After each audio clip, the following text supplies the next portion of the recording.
અને કહેવાય છે રોણા દરબાર સોલંકી પાડવાની વાતો કરે कि बेटा बाप बाप होता है, बेटा बेटा होता है, कॉपी करो लेकिन बाप को मत बोलो।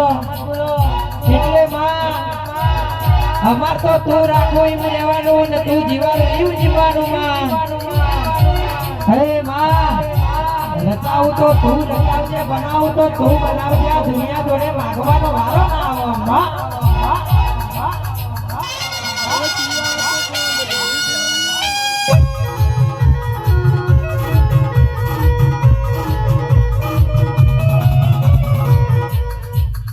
તમે જીયા તે ગોમની